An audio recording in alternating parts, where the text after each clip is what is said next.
Yeah, things are going to be put on pause. And is that camera a little crooked? Might be. Oh well. Let me explain. Hang around.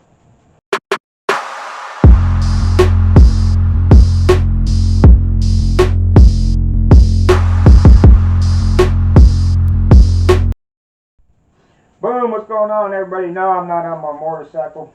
It keeps raining outside, and it's forecasted to rain for the next 3 days, so you get a talking head video. Wow, first off, I want to thank everybody once again sending out all the the prayers and the get wells and everything else while I was in the hospital for this stint. If you don't know what I'm talking about, you should follow me on Instagram. Mostly if something like this happens, I go to Instagram because it's more instant, or Facebook or something like that. So links to both of them are in the description. So let me explain what happened. Let's go to the beginning. It was Wednesday. Last Wednesday. Today is Tuesday. Last Wednesday, I was in the Walmart doing my shopping. I was all the way to the back, of course. Started having shortness of breath, which is not uncommon with me, okay? But it started getting worse and worse and worse to the point where I'm thinking, wow, I'm actually having a hard time breathing. So I'm pushing my cart and I'm headed to the front now. By the way, I'm coughing up some phlegm, so you just have to put up with that. And if you don't want to hear about blood, or it ain't gory stuff or anything like that, but then I will say blood and I will say coughed up and all that. So you might want to close your ears if you don't like that stuff. Now, so I'm headed to the front with my cart, thinking, you know what, it's to the point where I might want to get a Walmart employee's attention, kind of thing, and just in case. So I'm going, and I have, all of a sudden I feel the urge, I feel tightness over here on the tumor side, and a gurgle, which caused me to have to cough. When I coughed, my mouth filled with blood. Now, rather than spit blood all over Walmart's floor, I took off for the front. I left the cart, and I'm headed for the restroom. What I did not know is that there was so much in my mouth that it was coming out of my nose. And I'm trying to figure out why people, I'm not running. I am, speed stepping, but I'm not running. I can't run. I could, but, then I'm going to need oxygen. But anyway, I didn't know that there was blood running out of my nose, so that explains why people were staring at me as I was headed to the front. I went in the restroom, still having trouble breathing, coughed up some more blood in the restroom. So I finally got my breathing under control, not under control, but where I could breathe. I said, all right, I'm going to the truck. Because the hospital that I go to is literally a mile, maybe a mile and a half away from the Walmart that I'm at. So I head out to my truck. I left a couple biohazard spots in the parking lot and jumped in my truck and hauled ass to the emergency room. About an hour after getting in the emergency room, I stopped coughing up blood. So they held me there, and then they admitted me. This was on Wednesday, all right? Thursday they go do a bronchoscope. If you don't know what a bronchoscope is when they go down with a camera and look in there. Good thing they did, okay? Because they found a pulmonary embolism. First they found my lung was full of blood. They sucked all that blood out.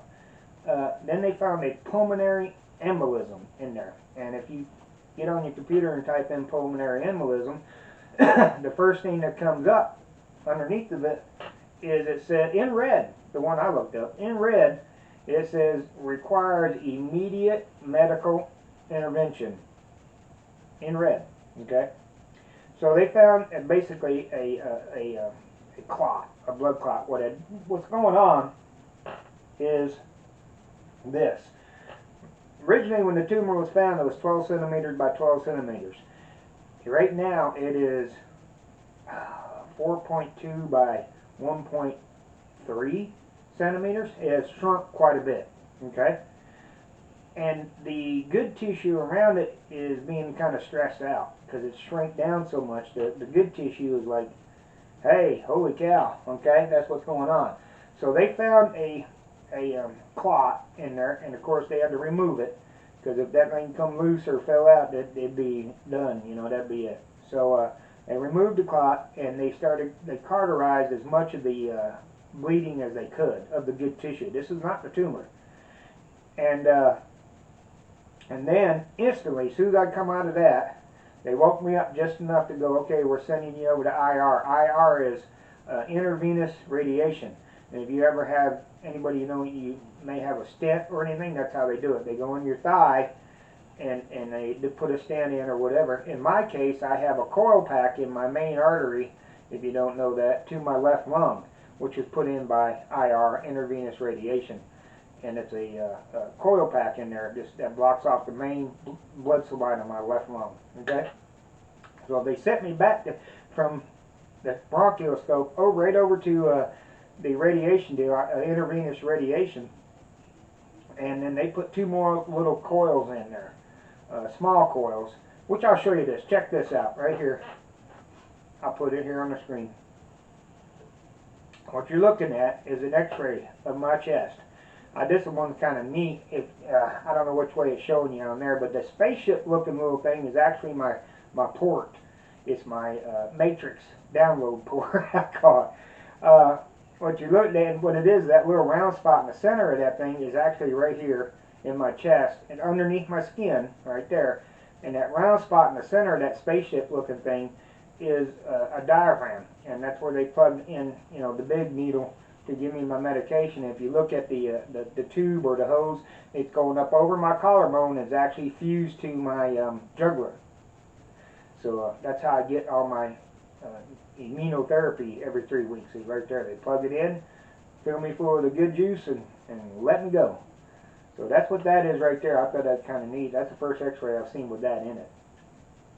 Now the other thing that looks like somebody took a stylus pen to it.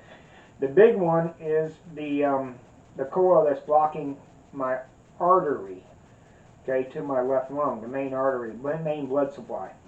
And what that is a really, really small coil, and then when they get in there, they let it go, and it beaver dams up everything. Just beaver dams up everything. Now, I'm going to try to zoom in here.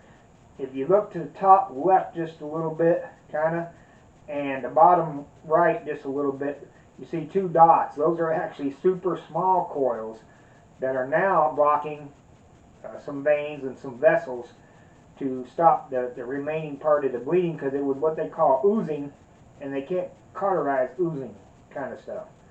So then they set a bunch of dye in me, and you know, ran it through there. They picked up on the X-ray thing, and there was no leaking, so we're good to go. So they brought me out of that. So they did 2 rush surgeries, one after another, and saved my butt again, basically. So I was in the hospital. I was not coughing up blood anymore, feeling pretty good.